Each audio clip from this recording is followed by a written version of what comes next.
IBN 7 बना तीसरा सबसे ज्यादा देखा जाने वाला हिंदी न्यूज चैनल। IBN 7 हौसला है। नमस्कार, मैं हूं ऋचा अमरुद और आप देख रहे हैं देश दिन भर एक नए अंदाज में। इस खास बुलेटिन में हम बात करेंगे दिन भर की तमाम अहम खबरों पर। सबसे पहले बात निर्भया कांड की। भारत सरकार के कड़े रुख के बावजूद BBC ने निर्भया कांड पर बनी विवादास्पद डॉक्यूमेंट्री फिल्म का प्रसारण कर दिया है, जिसके बाद भारत में YouTube पर डॉक्यूमेंट्री फिल्म को बैन कर दिया है और साथ ही भारत सरकार ने BBC को कानूनी नोटिस जारी किया है, जो भेजा गया है तिहाड़ जेल के DG प्रिजन की तरफ से। इस मामले में सरकार का अगला कदम BBC के जवाब के बाद तय होगा। ये नोटिस कॉन्ट्रैक्ट की शर्तों का उल्लंघन करने के आरोप में जारी हुआ है। दरअसल डॉक्यूमेंट्री में निर्भया की पहचान उजागर की गई है।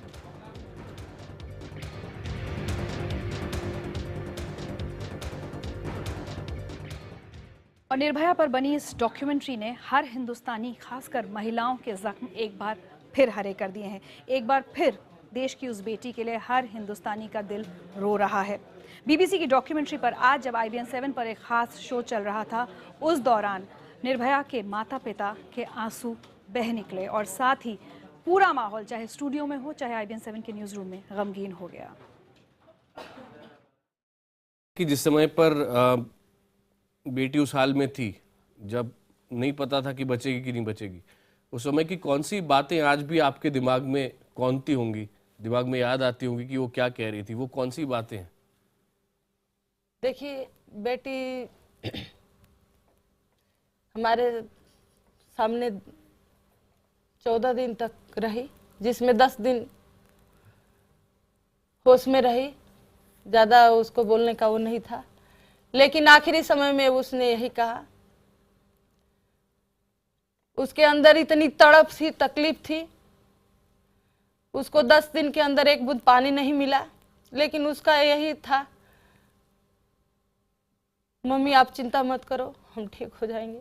लेकिन मैं समझती थी, मुझे पता था हमारी बेटी बचने वाली नहीं है। बयान में उसने, जब मैं बयान के सामने तो पास में नहीं थी, जब मैडम जाने लगी तो मैं मिलने के लिए आई, तो हमारे माध्यम से मैडम को दोबारा बुलाई और हाथ नहीं जोड़ पा रहे थे, सिरिंजें लगी हुई थी, फिर भी उसने हाथ जोड़ा और कहा कि मैडम हमें इंसाफ दिलाना।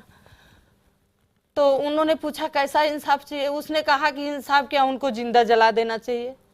तो मुझे बेटी का आगे पीछे का कुछ ध्यान नहीं आता, मुझे उसका दुख ध्यान आता है, लेकिन हमारे सिस्टम को, हमारे सरकार को हमारे दुख नहीं ध्यान दिखाई देता।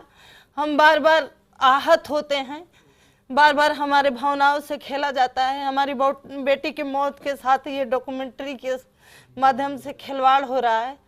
तो मैं यही चाहती हूँ कि हमें इंसाफ मिले, और जो भी जनता हमारे साथ तब भी खड़ी थी, आज भी खड़ी होती हूँ, मैं उनको धन्यवाद देती हूँ। आगे उम्मीद करती हूँ कि आगे भी हमारे साथ खड़े रहेंगे। बाकी मैं अब कुछ नहीं कर सकती। अब बिल्कुल घबराइए नहीं, हम जो लोग आपके आखिरी साथ हैं। समय था जब सिस्टम पूरा खत्म हो गया था अंदर का, बॉडी का, तो जैसे कि आशा जी अभी बता भी नहीं थी। देखिए, 25 दिसंबर की बात है, जो हमें आज भी हमेशा याद रहता है। 25 दिसंबर की बात है, उसमें रेणुका चौधरी आए हुए थे और उन्हीं से बातचीत हो रहे थे। बड़ा दिन था तो उन्हें केक वगैरह लेकर भी आया था। तो खाना तो हम नहीं खाए थे, लेकिन जैसे ICU के गेट पे हम खड़े हुए थे तो हमारी बेटी सीधे लेटी हुई थी, लेकिन उसने जो करवट बदला इधर को, तो उसने मेरे को खड़ा देखा तो मेरे को इशारे से बुलाया। कोई बोल तो सकते नहीं थे, सीने लगे थे सब, पूरा मीडिया सब तो लोग जब आपके साथ हैं। वो बुलाई तो पर्सनली आपके साथ हैं। इशारे में कहा, पापा आपने खाना खा लिया? मैं नहीं आती, हमने कहा हाँ बेटा मैंने खाना खा लिया।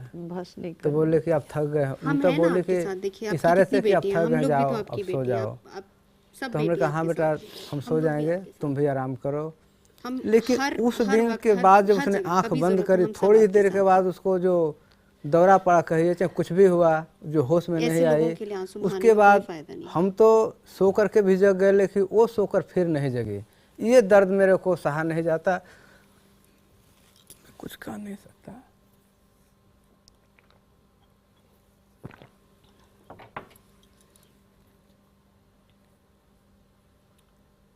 थोड़ा सा बद्रिया जी, आप भी हौसला रखिए। ठीक, कोई नहीं। मुश्किल है, हम समझते हैं, बहुत मुश्किल होता है, लेकिन इंसाफ दिलाना है बेटी को। जाते वक्त वो यही बात कह रही थी, वो चीज़ याद कीजिए जब वो हाथ जोड़ रही थी, आप बता रही, लेकिन हाथ जोड़ नहीं रहा था। उस चीज़ को जहन में रखिए, क्योंकि हमें इंसाफ दिलाना है। इस चीज़ को सरकार को सोचना है कि आखिर उस बेटी को इंसाफ कब कैसे मिलेगा। हम तो यही तमन्ना रखते हैं कि कब मिलेगा, कोई तो आकर कहे कि नहीं तुम्हारे को इतने दिन के अंदर ये न्याय मिल जाएगा। हम तो उस दिन का इंतज़ार कर रहे हैं। आज 4 दिन से बहस हो रहा है, लेकिन कोई ये नहीं कह रहा कि नहीं कब क्या हो सकता है। आप सामने थी तो वो बोल नहीं पा रही थी, आप समझ रही थी क्या कहना चाह रही हूँ। हाँ, कई बार धीरे धीरे बोलती भी थी, कई बार नहीं बोल पाती थी। नहीं बोल पाती थी तो लिख के दे देती थी, हमें हिंदी में दे देती थी। तो क्या लिखा था? बच्चे के मन में कुछ अगर हो तो आकाश, हम माँ सबसे पहले समझ सकती, बच्चे का चेहरा पढ़ लेती है। पढ़ा आपने, क्या पढ़ा आपने? देखिए, आप क्या खुरदना चाहते हैं? नहीं, हम कुछ नहीं, आप अगर नहीं बताना कोई बात नहीं, आप बिल्कुल मत रोइए। हम आपका दुख, आपकी पीड़ा बहुत अच्छे से समझ रहे हैं, बिल्कुल मत रोइए। हम उम्मीद करते हैं जल्द से जल्द इंसाफ मिले, और हमारी भी कोशिश यही है आकाश। माँ और पिताजी दोनों बार बार एक ही बात कह रहे हैं कि ये शायद जो समय सजा की तरह के सामने होगा, पानी कि लीजिए। कब आखिरकार उन्हें सुप्रीम कोर्ट से सजा मिले। और जैसे कि आप कह रहे थे कि राष्ट्रपति से भी हर तरफ वो रास्ते बंद हो जाएं, बलात्कारियों को सजा मिले। बिल्कुल, हमारा उनसे यही अपील है कि जिस तरह से उन्होंने उस टाइम हमारे बेटी के मान सम्मान से कहा कि नहीं, हमने एक जान नहीं गंवाई, एक सपना गंवाए हैं, तो मैं उसी सपने का हवाला देती हूँ कि आज वो सपना लहूलुहान हो रहा है, उसकी रूह लहूलुहान हो रही है। तो ये बहसबाजी डॉक्यूमेंट्री चले ना चले, हमें इससे मतलब नहीं है, लेकिन इस 4 दिन के बहस में डिस्कशन क्या निकला है, क्योंकि उस टाइम से अब तक बहस होते आया है, बच्चियां शिकार होती रही हैं रोज का रोज। तो उस बहस से डिस्कशन हम किस स्टेज से पहुंचे हैं, हमारा सिस्टम, हमारी सरकार इसका डिस्कशन में क्या निकाल रही है, उन मुजरिमों को कब फांसी मिलेगी, कब सजा मिलेगी। तो हमारे सरकार से, खासकर प्रधानमंत्री जी से और राष्ट्रपति जी से हमारा रिक्वेस्ट है कि हमें इंसाफ दिलाएं, और साथ साथ जितने भी हमारे जैसे माँ बाप जाने कहाँ इस घटना से, इस दुख से जूझ रहे हैं, उनको भी इंसाफ। सारा हिंदुस्तान रोया आपके साथ, सारा हिंदुस्तान खड़ा हुआ, बिल्कुल मत रोइए आप। हम हमेशा आपके साथ हैं, और पूरा हिंदुस्तान देखिए आपके साथ खड़ा हुआ। थोड़ा सा पानी पीजिए।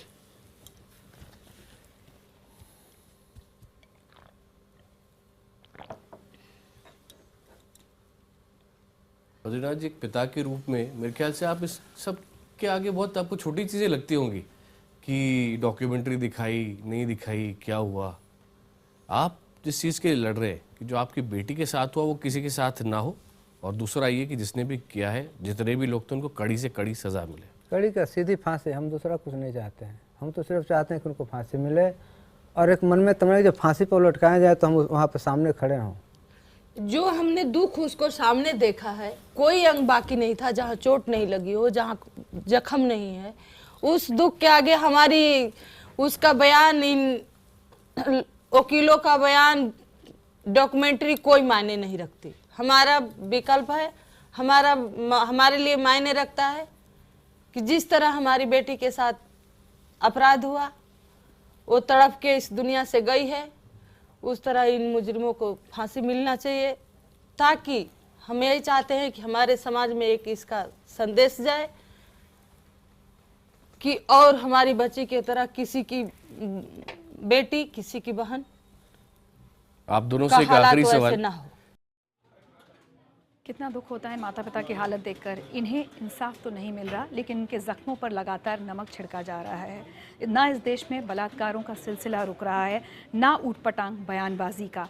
आज इसी न्यूज़ रूम में बैठकर निर्भया के बलात्कारी के वकील जिस तरह की बातें, शर्मनाक बातें कहकर गए हैं, वो शायद उनके परिवार की महिलाएं भी सुने, उन्हें भी शर्म आ जाए। शर्म आनी चाहिए ऐसे लोगों को जो अब भी निर्भया के बलात्कार की जब बात होती है तो बेवकूफ़ी भरे बयान देते हैं। बहरहाल जो डॉक्यूमेंट्री को लेकर विवाद छिड़ा हुआ है उस पर लता मंगेशकर जी की राय जानी मेरे सहयोगी तारिक अनवर ने। नहीं, उनके माता पिता के लिए मुझे बेहद हमदर्दी है जी। और ये दिखाना चाहिए या नहीं, ऐसा जी जी। मेरी समझ में कुछ नहीं आया। लेकिन उनके पिता का कहना है कि वो डॉक्यूमेंट्री वो देखना चाहते हैं और समाज को भी दिखानी चाहिए। पर पिता क्या साबित करना चाहते हैं? उसकी कहानी जो बीती है पूरी उसके हाथ पर उसकी कहानी के बाद वो कहानी बंद तो नहीं हुई है।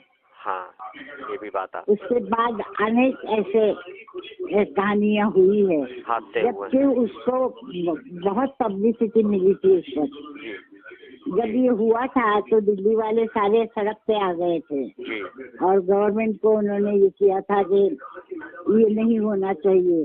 तो तब कुछ नहीं हुआ और उसके बाद वो सब बातें चालू रही।